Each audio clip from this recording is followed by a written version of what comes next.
We are living in a computer-programmed reality, and the only clue we have to it is when some variable is changed and some alteration in our reality occurs. We would have the overwhelming impression that we were reliving the present, déjà vu, perhaps in precisely the same way, hearing the same words, saying the same words. I submit that these impressions are valid and significant, and I will even say this: such an impression is a clue that at some past time point a variable was changed, reprogrammed as it were, and that because of this an alternative world branched off.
Good morning and welcome to the Monday Mashup. The date is 12/19/2011. We have just a few days left here before the end of the year. What do we have? 10, 29, 11, 12 days. 12 days in December before the end of the year. The Iraq War theoretically is over. Theoretically it is over. The troops are home now or on their way. And in their place, who knows what. Blackwater. The situation in Iraq will be worth following and noting for the time being. The question really comes to, what are the troops going to do when they come home? There's lots of them. What kind of jobs await these troops if they are going to be dispatched and no longer serving their term in the armed services? Some of them, their terms will be up. Will they be redeployed to other areas, or will they be redeployed to the domestic situation? The timing between the passage of SB 1867 and the return of the troops is, at the very least, curious, at the worst, potentially troubling.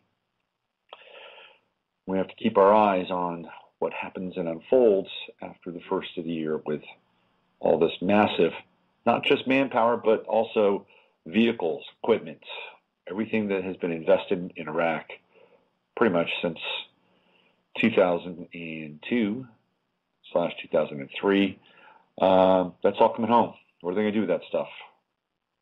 What kind of use are they going to get out of those wonderful pieces of equipment that we have purchased with our tax dollars, by the way? It remains to be seen.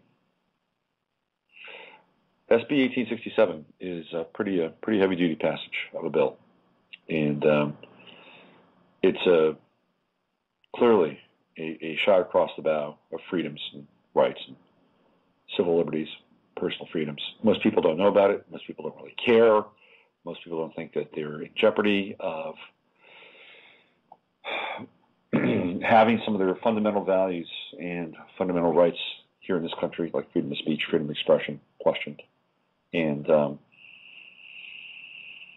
persecuted as a result of some of those thoughts, beliefs, actions. And it's unfortunate because it passed with lightning speed and with unanimity through the House and the Senate. They tied it to all that money, with all the defense spending. I tell you what, if you don't want to get reelected, just go ahead and vote against those bills. Your opponent will use that against you in the next election, and guess what? You are toast. And your great health care and your free lunch and all your insider trading options just go to the wayside. So the passage of these bills is almost guaranteed Almost guaranteed, without fail. You know what? Let's find out. Let's see if we can figure out who voted against SB 67. Let's find out. Just to see voted against SB 1867. Let's find out. All right. So these are the people that voted for, and hold on a second. Let's see. These are the senators, right? Senators. Here we go. Senators. Yes, yes, yes, yes, yes. Let's see. Boy, it's just across the board. Nay. Okay, Oregon. Ron Wyden. He said no. Jeff Merkley, a Democrat, said no. Thomas Coburn, let's see, Oklahoma, Republican, said no. That's 3. There were 7. I'm halfway there. Mike Lee, Utah, he said no. That's 4. Let's see who else. Did I miss somebody? Nay. Let's see. Yes. Yeah.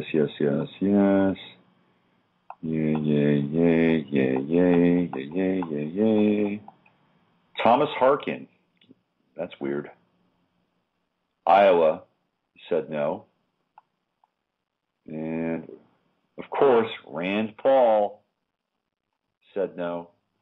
That's 6. There should be one more. Who's the 7th? The 7th would be, let's see. Well, that's 6. Nate Coburn. I don't know who the 7th is, and I don't want to bore you with my search. So, anyway, it's happened to pass. It flew through the House of Representatives. And President Barack Obama did not veto it. I'll tell you what's really interesting is that yesterday I was at a party. I was doing tarot readings at a party, holiday party, and it was actually pretty fun. I made decent money. I'm good at it, so it was a good time. And the party was filled with Obama's base. And let me tell you, these people were disappointed. Boy, were they disappointed. They were just, and these are people that I knew during the election, knew during the run-up to the election, and I said, I told you so. I was way out in front of this, and people would not listen to me. Here in the hotbed of liberal, progressive, new age ideology, I was the pain in the ass. People don't like to listen to the pain in the ass. And I said, well, sometimes the prophet lives just down the street. And they said, well, sometimes people have to figure things out for themselves. How's that working out? It is 10:10 here in the Bay Area. I'm going to be playing this interview that I did with Jeff Warrick. Did it a couple of weeks ago. He's the director of the movie Programming the Nation. And Jeff he's a refugee from the advertising industry in the business world, and was seduced by the book Subliminal Seduction, and decided to step away from advertising. And actually the book influenced him in his teens. And he was raised as a born-again Christian, too, which is kind of interesting, and he kind of went away from that. Now he's sort of circling back and seeing some of these things that his father used to talk about and how they're not so crazy after all.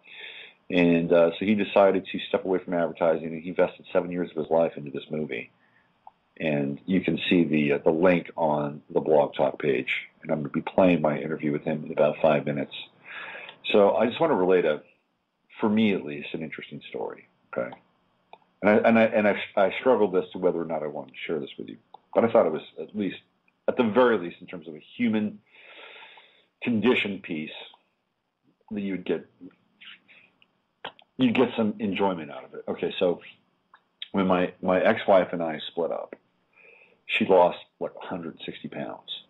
160 pounds. I mean, she was attractive when I met her. She did not have all of that weight when I met her. She actually gained that weight through pregnancy and all that stuff, right? And when we split up, she decided to, literally cut the weight off. And she did. She did an amazing job. She got into training really hard and running in triathlons and these Ironman competitions. So I tell you, as a inspiration to my son, I think it's great. I think to show my son that could happen and change your life and impact your life in a very positive way, hats off to her for that. And for her and her self-esteem, I'm trying to grow beyond my, in fact, I am growing beyond my lingering resentments about what happened. In the end, it'll all be fine, I'm sure. And if not, well, there's always death, right? So, anyway, so this past weekend, starting last week, she went in to have elective surgery, because she lost all this weight. She wanted to, she needed to get rid of some of the excess skin she had left over from losing all this weight, so she could actually look good. And I don't blame her. If that was me, I would do the same thing too. Right? I would do the same thing too. I would get rid of it. Right? But it's really weird, right? So it's like, it's not like she went into the hospital to have like a tumor removed or something. Like, wow, are you okay? Do you feel really good? Or how are you doing? It's kind of like, all right, well, how you doing? I'm glad you did it.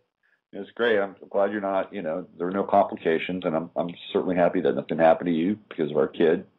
But it's, having elective surgery to have something cosmetic put on or taken off or rearranged, it's kind of an interesting response, right? Especially if, in some way you were connected to that, right? Because I was definitely connected to that. When she left, when she got out of the marriage, she theoretically felt lighter, so she wanted to shed all that weight. So, I was kind of a motivational force for her to do that. And in a weird way, that was like the last remnants of our connection. Those pieces of our life together. They're gone now. So everything that was sort of around when I was around, that's gone. So I was thinking about it. It's like, wow, it's great for her, right? It's also kind of sad in some ways. I was thinking to myself, well, at least she could have done some, like, maybe had a wallet made out of it or something, so I could at least have something from our marriage. But I don't think that was ever going to happen. So congratulations to her for losing all that weight and, showing my son that he could be he could set his mind to something and do it. And if she's happy and healthy, that's all I really care about at this point in time, because it's a win for him and a win for her and ultimately a win for me and us and the human race. So I defer to the higher order of being. Okay, so Jeff Warrick, director, explorer. What was really interesting about this film, and I recommend watching it. I'll be honest with you, I don't think it is one of those films that's a great film, but there's enough information. And what's really interesting is not what's said, but what's not said. He's got interviews with Noam Chomsky and Douglas Rushkoff.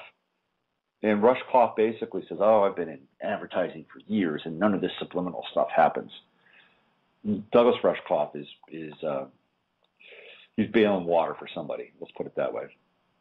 All right, so let's get into this. This is me and Jeff Warrick from a couple of weeks ago, and we're exploring this whole concept of subliminal suggestion, memes, ELFs, programming the nation.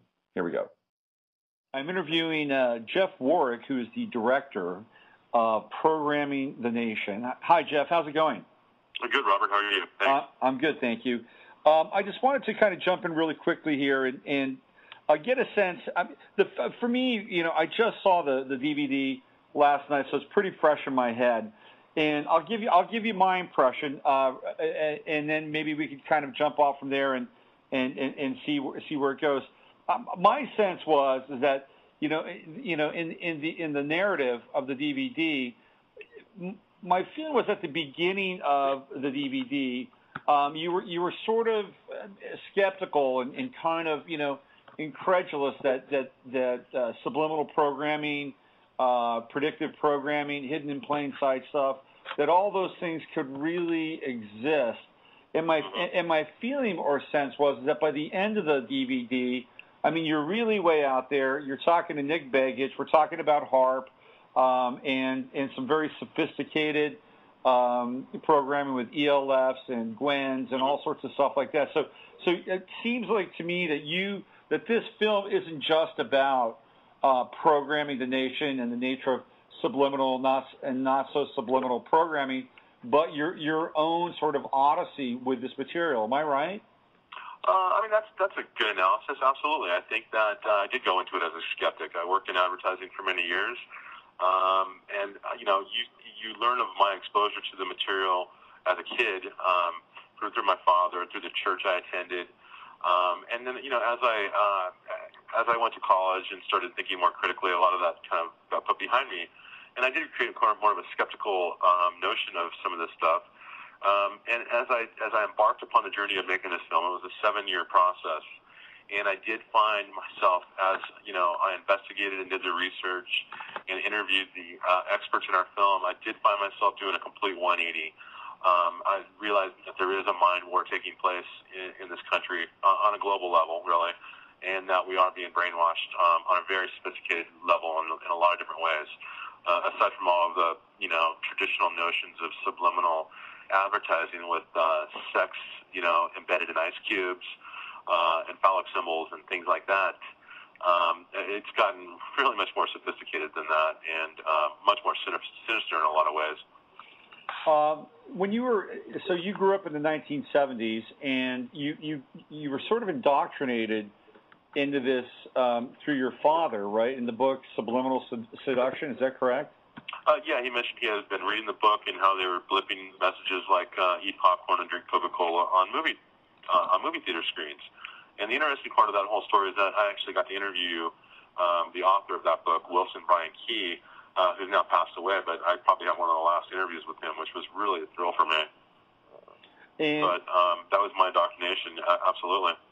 And so sort of running parallel with this, you were going to church, and I'm assuming you were raised in kind of a Christian background, and and you're getting some information like hey, here's some messaging and some programming that really isn't in your best interest, and meanwhile your hormones are kind of going off. You like rock and roll, and you're saying, whoa, hold on a second, now you're pushing my buttons.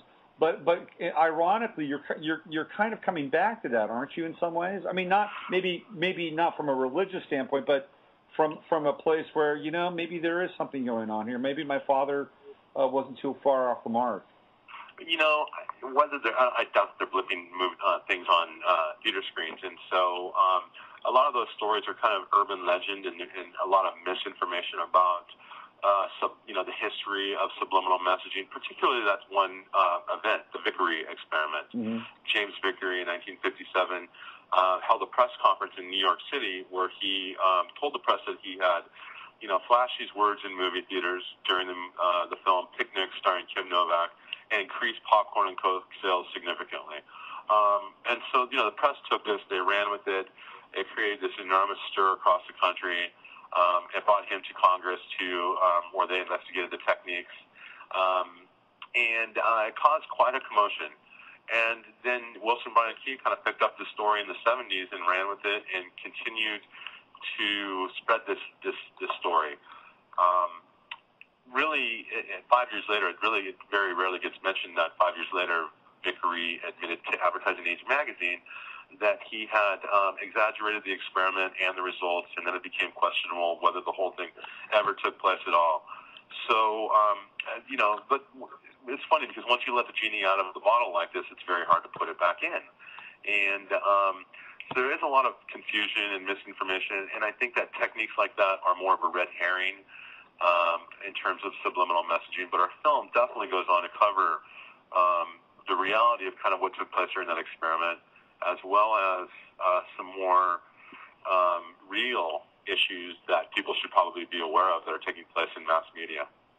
What I found that was really interesting was, even though the Vickery experiment was theoretically labeled a hoax by the fellow that did it, there was kind of a real call to arms on the side of the advertisers, and they immediately said, "Oh, no, we don't use this. There's no don't worry about it. Nothing's happening on a subliminal level." And then they quickly formed an association, which is, what is that, AAA or quadruple A? Yeah, there's the National Association of Broadcasters, NAB, and then there's the American Association of Advertising Agencies, yeah, and we contacted both of them in the film. Right, and so I found that was really interesting, that on, just as the whole sort of subliminal controversy was rearing its ugly head, they decided to create these agencies to kind of cover their tracks a little bit and give themselves a buffer between themselves and Congress and the Senate. And then you actually went to the headquarters of the AAA, and that was such a weird scene, because he lets you up there. The guy, what's his name? Chang. Yeah, it's Kip Chang. Kip Chang. He lets you up there, and then he lectures you, and then sends you away. That was really bizarre. What was that all about? I don't know, and I wish I did. But it's funny how they formed these associations and these bureaus to kind of thwart this effort of subliminal messaging and kind of quiet the general public's uneasiness about the topic, kind of calm them down. And yet now, 40, 50 years later, they won't even give me a policy statement on, where they stand on the issue. So they've done a complete 180, and now you can see that the NAB is the number one media lobbyists to political campaigns across the country, in the country. So no one donates more money than the NAB to special interest in political groups than does the National Association of Broadcasters. Wow, interesting. Not Fox, not Murdoch. It's NAB. Well, and then it's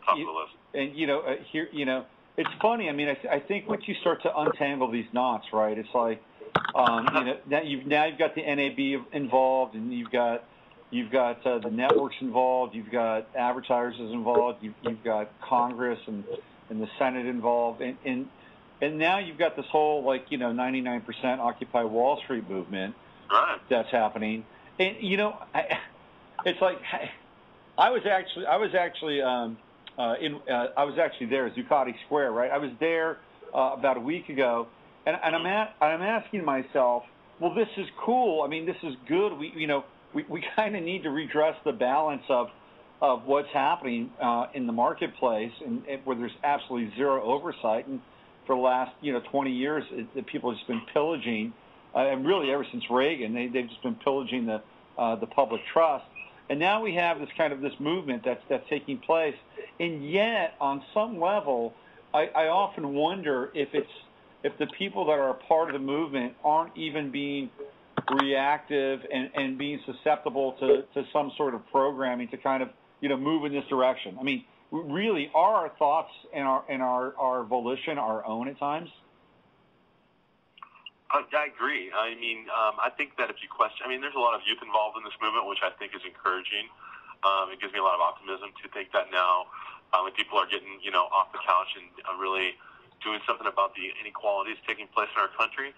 But I think if you were to go down there and survey these people, most of them probably have no clue to what levels it goes or really why they're there. They just know that there's something not right in the country, and they just want to be a part of changing whatever's going wrong.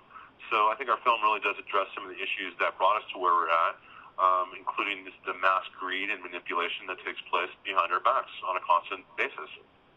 You've got in the film, you alluded to the fact that you have children. Is you have kids, right?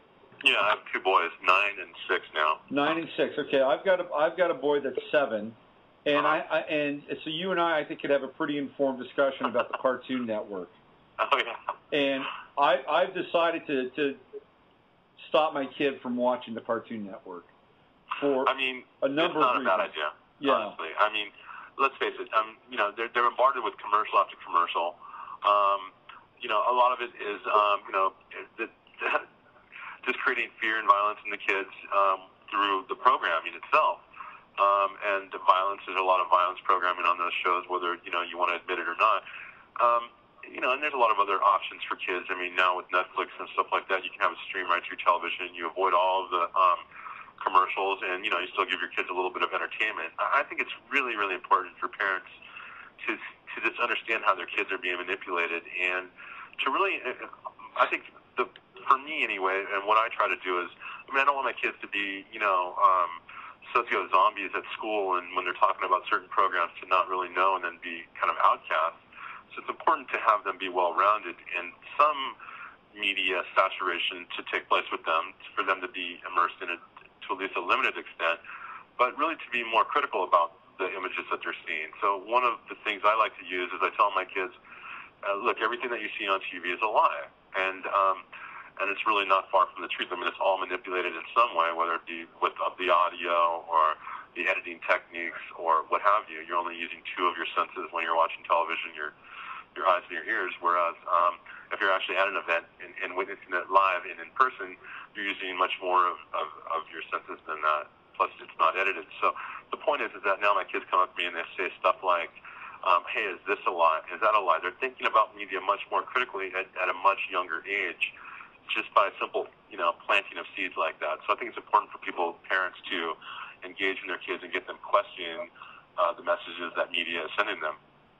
Yeah, I totally agree. I mean, I was okay with Cartoon Network. I was uneasy with it, and I was okay with it up to a point. And then The Amazing World of Gumball came on, and it was just there. Are you familiar with this cartoon by any chance? I certainly am, and it's not for kids as far as I'm concerned. And most of the cartoons really are. I mean, they're all written by adults. It's adult humor, and most of the kids don't get it. They just see a cartoon and they think it's funny, but it's pretty sophisticated, Yeah. There's also something about The Amazing World of Gumball that makes me really uneasy. There's an uneasy quality to that where they mix and match the media. Like some of it is animated, some of it isn't animated. The characters have absolutely kind of no frame of reference. They don't, some of them are blobs it's just all really sort of, this universe of splotchy chaos. And then on top of that, there's these strange and almost kind of degrading and vulgar behaviors. Yeah, a lot of that, not just on that show, but others as well. Yeah, and it's weird now, because I grew up in the 60s and the 70s, and the 60s and 70s were pretty freewheeling, Human Potential, Fritz Perls, Essalon, all that stuff, right? So we got way out there, and now here we are, we're dads, and we're pulling back the covers on this stuff. We're going, whoa, this is kind of creepy, and I'm not really sure I want this again in my kid's head. And so now we're doing this dance with morality. What's that like for you? Well, it's pretty unique. It's a unique experience because, I grew up I loved going to the theater with my father. I loved watching movies with him at home. I grew up on television. My grandparents raised me for a good portion of my life, and as older parents, quote unquote, I would pop in front of the television, and the television was my babysitter. But the program was a lot different then. I don't think it was quite as sophisticated, and a lot of television was straight up boring. And so I found myself getting bored with it, and I would find other things to do to entertain myself. But today, there's many more options for children. They have entire stations that devote themselves to nothing but children programming, like Cartoon Network and Nickelodeon and the Disney, and it just goes on and on. So I think that's kind of scary, that a kid can actually stay home all day and do nothing but watch TV and be totally entertained for an entire day.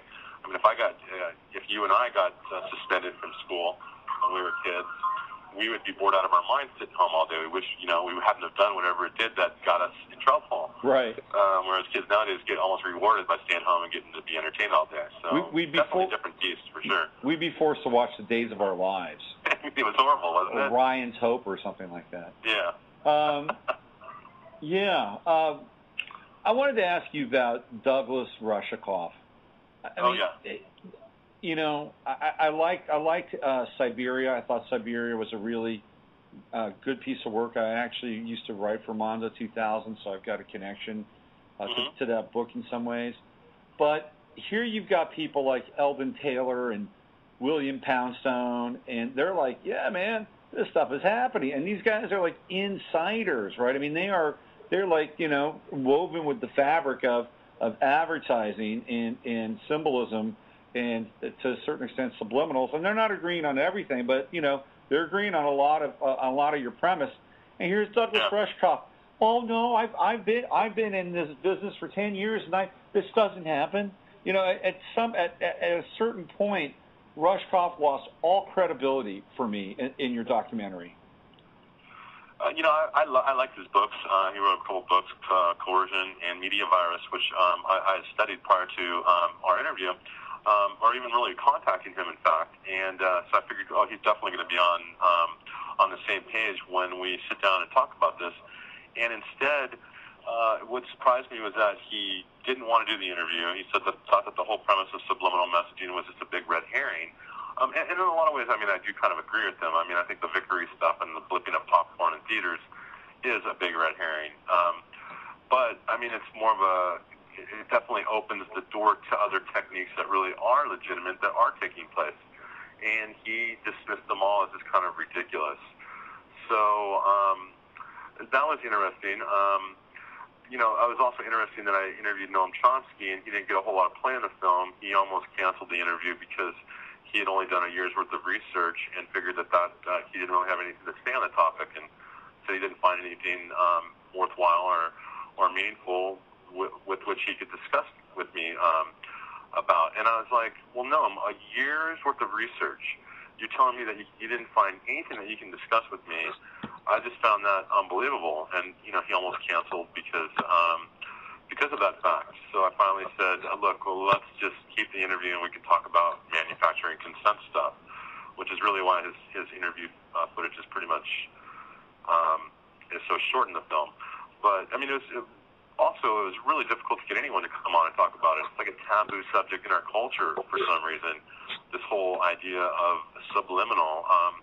And why, I'm not sure. I'm not sure why people are so freaked out by the topic, but, a lot of people even, we had to add a question mark at the end of Programming the Nation just so that people would, I wanted people to be without a doubt know that, look, we are not saying the nation's programmed. We're just asking the question, so you just give us your thoughts on it, and that helped a little bit. But, that's the degrees we had to go to show that we were objective and non-biased and not trying to point the finger at anyone, scare people, So, why did, think the guy at 4A, Kip Chang, why was he so adverse to talking with us? I don't know. And why he let us up just so he can kick us out is another mystery to me. But it makes you ask questions, that's for sure. Yeah, here's my take. My take is that when you get into this material, there's a great deal of subjectivity that begins to come into play, right? And when you get into the realm of subjectivity, you lose sort of sight of these signposts that we all kind of agree upon. Most people can look at something and say that's red, right? If it's like a red frisbee, it's a frisbee most of the time. We can almost all agree on that it's red. But when you get into the subjective realm, now you're beginning to make, calls that are very, very different. And I think that now you're tripping into, the conspiratorial mind space. And there are people that are deathly afraid of being labeled a conspiracy theorist because in many ways it's a career killer in some ways, right? That can be, yeah, sure. Now, absolutely. I tend to think a little bit differently. about that. But I think that some of the people that are reticent may just don't want to go there because it's one or two steps away from the quote unquote cliche of somebody wearing a tin hat. Yeah, that makes a lot of sense actually. So I think that there's that, and I also think, and here's, I'm putting my tin hat on now.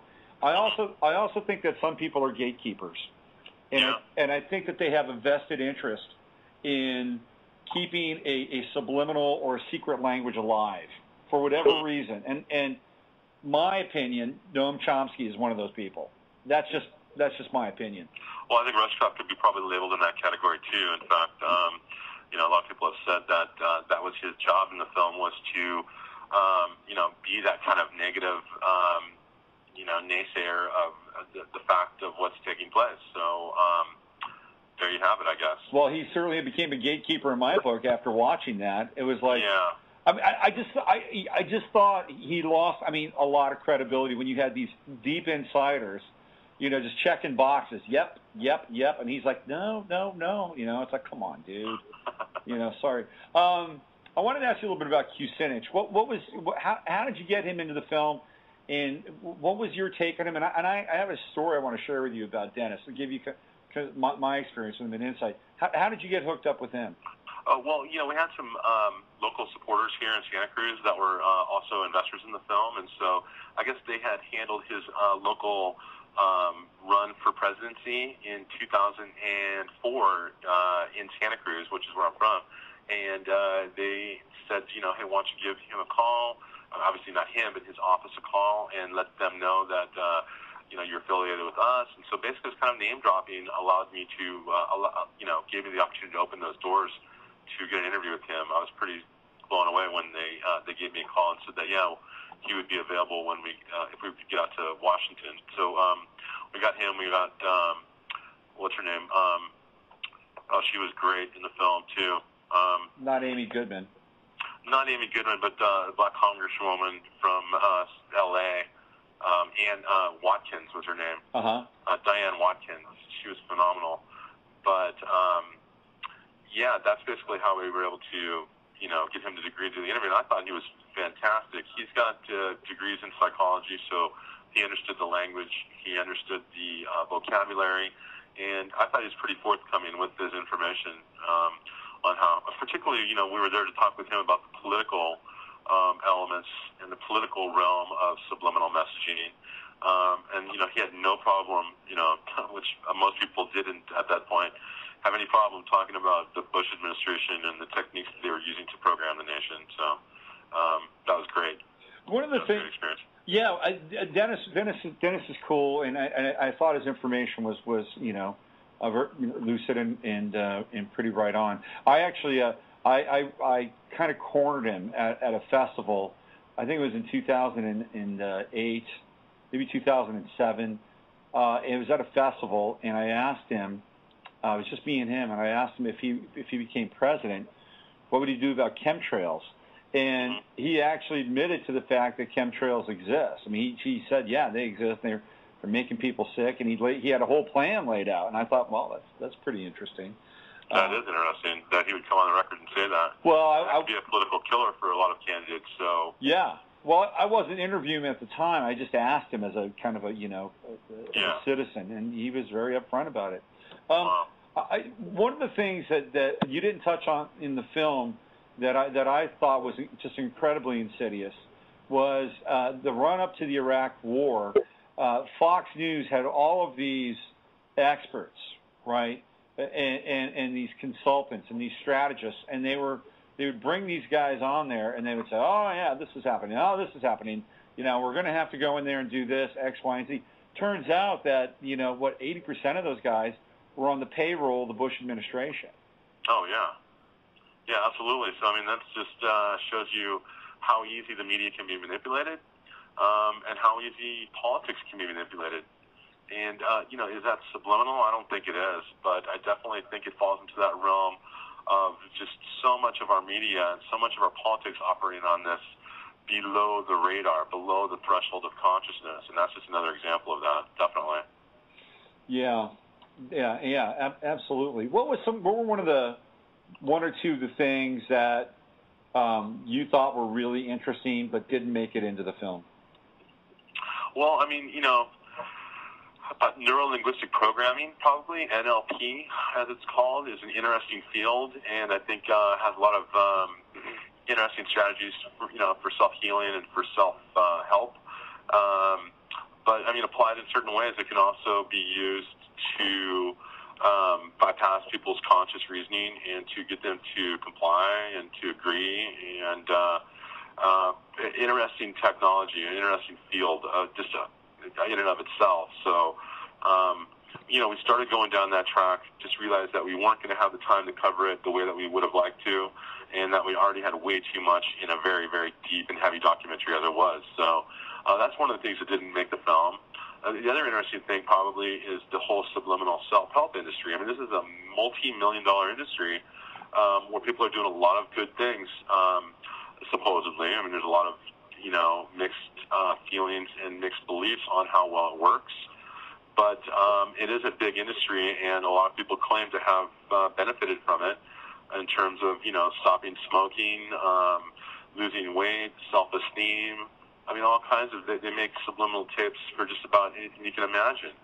And I would have loved to have gotten that in the film too, but unfortunately, just for sake of time and amount of material that we had already covered, and also just because of the theme, programming the nation, it didn't really fit in with this so well, but very fascinating nevertheless. Yeah. I was going to ask you about NLP. Have you checked out Darren Brown at all? No, we did speak with Philip Farber, who had studied directly under Bandler, and so he was an interesting guy. He was pretty interesting. He was also talking about at one point during the rock and roll section, we were going to include a segment on Aleister Crowley that didn't make the film, and I thought that stuff's very fascinating. But once again, obviously some stuff's going to have to hit the editing room floor, and that was just one of them. Sure. Have you noticed that Crowley is making a comeback with hip hop guys? Have you noticed that? No, I haven't. Yeah. Which ones? Just out of curiosity. Well, Jay-Z, Do As Thou Will, Tyler the Creator. I mean, the Crowley and a lot of the Illuminist symbolism is a really big meme right now in hip hop. That's a whole nother discussion. And if you want to go down a rabbit hole, just go to YouTube and type in Illuminati hip hop, and I mean you'll have plenty of material to make your eyes bleed. Do that. That sounds fascinating. Yeah. So are you going to do a follow up to this? Is there going to be a part 2? It's entirely possible. I have thought about that, and I think that really we just kind of brushed the surface of how deep some of this goes. So I think we could definitely go deeper down the rabbit hole for sure. But right now I still got a lot of work to do in getting the film out and working on things like DVD extras and so on and so forth. So we shall see. I have other ideas for other films as well. So I'm not sure which direction all this is going to lead me, but I'm sure it will be exciting wherever it goes. One last question. I noticed you got into the whole PSYOP thing, Psychotronics, Michael Aquino. How deep did you go into the Michael Aquino rat hole? Michael Aquino, he's an interesting character. He is founder of Temple of Set, right, which is a satanic organization. Yep. Not too far. I mean, we sent him a copy of the film. He reviewed it. He liked it. He thought it was pretty thorough. But not too deep, really. He did write that one article on PSYOP Mind War. Right. Which was pretty interesting. I mean, it definitely covered a lot of, it's got a lot of credibility, too, within that circle of psychological warfare people, the PSYOP groups. But I don't really know much about him other than that. He's a general in the U.S. Army. Yeah? Yeah. He was. He was a colonel, wasn't he? I think he got promoted to general. Did he really? I think so, yeah. Wow. Well, the last time I looked, that was the title I saw next to his name. Yeah. Well, science is a very interesting thing, and I mean, psychological warfare has been going on for decades. I mean, absolutely, it's at least as old as the Cold War. So definitely very real. definitely something probably should research more, know more about, and it's just another way in which they're using subconscious tactics to affect the masses. So, John Alexander was interesting. I mean, at one point when you asked him about using psyop tactics in Iraq, when the guys came crawling out of their rat holes with acting like little kids looking for their mommies and daddies, his response was how did you experience his response around that? What was your take on that? He was definitely withholding a lot of, at least in my opinion, and I thought that he was very, very careful with what he disclosed and what he didn't. And, that was definitely one of them. I think he knows a lot more than he was telling me, and I think if you really watch his body language and his nonverbal communication cues that he gives, that you can see that he's hiding information without a doubt in that interview. Yeah, that was my take. And I'm sure that he knows a lot more than he's telling us. Yeah. And for good reason. I mean, I expected that going in. But you have to ask the question. I had to ask him some of those questions without a doubt. And he was actually pretty forthcoming with the effects of HAARP and its potential for things like weather modification, which I thought was startling that he would actually admit that it did have, theoretically, those capabilities. So that was nice to hear at least his admission in that area. He wouldn't go into the whole uses of HAARP in terms of using it for like frequency follow and response or brain entrainment, getting brain patterns to lock onto these subtle, extremely low frequency signals. But he did, he was more forthcoming than I expected him to be in some of those categories. And then, I mean, it kind of wraps it all up when he says that, look, there's no societies as zombies, but then the boob tube's doing a pretty good job of it. Yeah. And then chuckles, which I thought was sinister. He was like, according to plans, doing everything we needed to. So how does a person defend themselves against this inundation of symbols and images, some of which are overt, some of which are covert? How do we untangle ourselves from the signals so that we can have theoretically our own thoughts and our own emotions and our own feelings? Well, look, first admitting that there's a mind war taking place, right, and knowing that that's a fact is important. Second is educating themselves, and I think our film does a great job of, at least opening your eyes to a lot of ways in which we are being manipulated and in which this war is taking place. So then that way, you can defend yourself much more capably than not knowing. I mean, just being in denial over this stuff is not going to help you out in any way. So the information, and I think also just unplugging. We need to all take time out and unplug from not just the television, but our computers, our iPhones, our iPods, our iPads, and just spend some eye time. Just me, get alone in nature for a while. I mean, I think a lot of technology is great, and I love it, but I think that we need to have a lot of it. What it's done is it's detached us from nature. The Indians used to be, have this great spiritual philosophy, and we're so in touch with nature, and we've totally lost that as a culture, as a society. They've detached us from nature, and I think it's important to spend time with just ourselves without all those distractions. And I would encourage people to do more of that.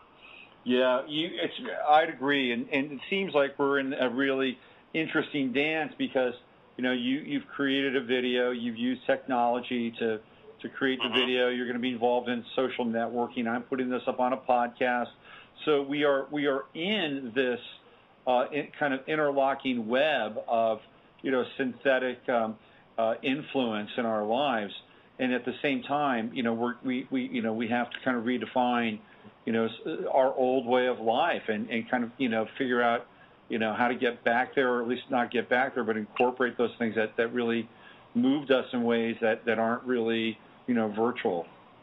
I agree. I totally agree. And I think that at some point, we'll probably learn more about the technology, and there'll be statistics, long-term data to support this that will show that a lot of this is just emitting harmful waves, and it's just will probably die out, and we will return to nature. I mean, I hope. I mean, not that I hope, but just also that I just have a feeling that that's probably the direction it's heading, that the proof and the empirical data will all point to that, and we'll kind of have a reverse evolutionary process take place. The de-evolution, as Devo likes to call it. All we need is... Mother's Buzz in our film, so that's... Yeah, that was interesting. That you, I mean, what was he on, man? He's always been like that in every interview I've seen him in. But he is quite a character, and he's very, very open about his use of subliminal messages in his commercial jingles. Yeah. And in Devo music and videos, and so I thought that was pretty amazing. And just admitted right out, hey, we put him in all kinds of ads. Yeah. And so if a guy like him can do it on just a very small level like that, imagine what Madison Avenue manipulators can do with their deep pockets and big corporate financiers. Yeah, bankrolling it all. I tend to think, and I don't have any evidence to back this up. This is just hunch and theory, but I tend to think that when kids listen to artists like Kesha or Drake or Rihanna, that there's stuff going on in the music that it's not just like, sort of backwards masking. I think that they're playing at a very sophisticated level with frequencies. And sort of the, almost like Robert Monroe kind of stuff, right? Where they're tapping into, emotional states that have a frequency registered to a particular emotional state. So if it's yearning or longing or desire or jealousy, I think that they can actually isolate those frequencies and embed them in the music. You don't even really hear them, but they're there, and the body, which is magnetic, is picking up on those frequencies. And now I would not doubt it at all. Yeah, I would not doubt it. And what's even more frightening to me is you see just kids they worship their musical idols, it seems like. They go so far as to emulate the way they look and dress and talk around these people. So that to me is a little scary when you take on, take something that's, meant to be entertaining but also just enjoyable like music, and then you start emulating it and mimicking it in this way. And this gangster mentality that's involved in a lot of hip-hop and rock music today. Same thing. As parents, I think we need to be more involved and not necessarily say, look, you're not listening to that, but just, get kids thinking about it. Because when you tell a kid not to do something, basically you're pushing them to want to do it even more. So I think I would hesitate from encouraging parents to just put the hammer down and say, no, this is off limits. But at the same time, encourage them to be critical and think more, on a more thought-provoking level on what they're listening to, and maybe open up their minds to some other music as well. Right. Yeah, I think having the viable alternative is always a kind of a good plan for a parent. If those viable alternatives are out there, say, hey, why don't you listen to this, or hey, let's make our own music. Let's try that. Yeah, absolutely. Give a kid a guitar and say, hey, you like that music? Why don't you, try playing some, and then get him involved in some lessons, and you'll find that he'll really grow to probably having a much more eclectic taste in music than just what he was previously listening to. I think once you have an appreciation of music and musical instruments, you start opening your mind to a wide variety of other music, and so that's what I would encourage. Yeah, We took my kid and got him involved in drum lessons, and now he's playing beats and listening to drumming of a wide variety of music, even music that he wouldn't probably normally listen to. So it's been a good tool in that sense. Maybe he'll wind up playing drums for Jeff Tate. What do you think? That would be very cool.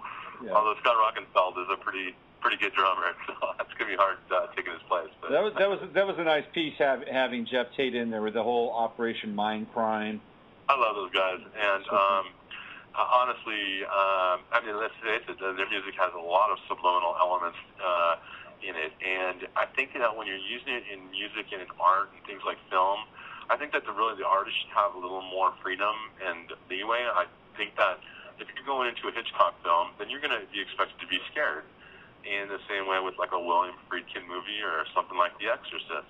Right. And they should be allowed to explore whatever means they can to heighten, whatever emotions they're trying to stir up in their audience.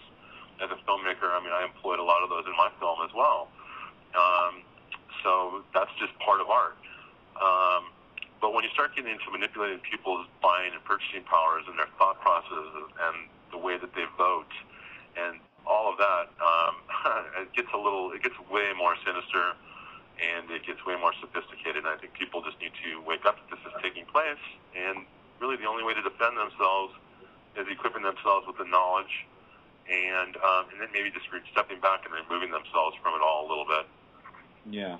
I mean, I think those are the only options that we have right now, and I think if we do our best to stay awake and remind ourselves what we're experiencing, then we have an opportunity to question what we're taking in on a number of different levels. Well, I've really enjoyed speaking with you, Jeff, and I hope that the DVD Likewise, Robert. is successful. And even though Jeanette Katsoulis of the New York Times doesn't get it, it's not a big deal. It's not for her. I didn't expect her to be not honest. For her. I think I stepped on a lot of toes in New York. Yeah. With the film and look, let's face it, that's the media capital mecca of the world as well as the advertising mecca. Oh, it's the serpent's nest of advertising. So exactly. And so I didn't expect it to be warmly welcomed in any way. Let's face it. I read her review, and I got to tell you, there was one thing that really, bugged me, and she says aging interviewees. I mean, come on, how that was totally disrespectful, and it was like, well, maybe the aging interviewees are some of the wisest people who've been around the longest, and they may have the most. I thought that was insulting. I mean, there were a lot of things I didn't like about her review, but for me, that was the most insulting. I just thought it was interesting how, as filmmakers, we look for pull quotes, is what they're called, in any review, things that you can put on marketing materials and stuff like that. And she did not give us any opportunity for a pull quote. I mean, it was just one negative remark after the other. And, she pretty much slammed it about as hard as a film can get slammed. And if anything, I think that's probably given us more attention than had she given us a glowing review. So thank you. Yeah. Well, New York Times. I wouldn't expect anything more from a woman that, or critic rather, that lauded a film called The Human Centipede. So she was actually, she was kind of. Right? Do you know the film The Human Centipede? No. The Human Centipede is one of these. It's called horror porn, right? Oh, okay. And so the film, the premise of the film. It's a mad scientist in the woods in Germany, and somehow he manages to collect people who stumble upon his mad scientific lair, and he's got this perverse and twisted dream to attach a number of people mouth to anus, right? So that there's a human centipede, and what they do is they wind up having to eat the person in front of them's excrement, right? And she was actually kind of giddy about this movie. I'm like, okay, that's interesting. It gives me some insight into maybe why you didn't like Jeff's film, because you're championing this trash. And that's just. Oh my God! Yeah. I mean, I'm just getting sick hearing that. I'm sorry, I didn't want to end our interview on The Human Centipede, but now it gives you some more insight into Jeanette Katsoulis, and we'll leave it at that. Well, thank you for that. Absolutely. And it just shows what, I guess where her mind's at, and just how maybe it's just kind of an analogy of how the media operates in a lot of ways, particularly, advertising and mainstream, what I prefer to call extreme media, in her case in the New York Times. Maybe that's why she liked it so much. I don't know. It could be, yeah. I don't know. Well, listen, I want to thank you, and hey, thank you, Robert. I appreciate it. And good luck on your next effort or whatever it is you embark on. And where can people find the DVD? Well, they go to programmingthenation.com. We will be releasing that soon. It's not available for sale quite yet, but if they want to send me an email, happy to give them information on how they can obtain a copy. So, okay, programmingthenation.com. And do you think it'll be available via Amazon or Netflix at sometime in the future? Soon, yeah. In fact, we just recently signed a deal with a company called Film Buff, where they will be streaming the film probably in about 3 months, and you can actually stream it over Netflix. Great. Excellent. And Amazon. Yeah. Excellent. Well, thanks again, Jeff, and all the best to you. Great. Thank you, Robert. Take care. All right. Okay. Bye-bye. Okay, that was Jeff Warrick and Program the Nation. And if you're listening to me now, you're listening to the podcast. I want to thank Jeff for being on the show, and I'll be back on Wednesday with Navigating the Astrological Matrix, and on Friday, Less Visible, live from Basel, Switzerland, talking about the psychedelic state of the world. Use your head to discern what's real, your heart to stay open to what's possible. I'm Robert Phoenix. You have been listening to the Monday Mashup, and boy, I've got some really funky stuff going on with my internet today. Take care, everybody. I'll see you on Wednesday. Adios.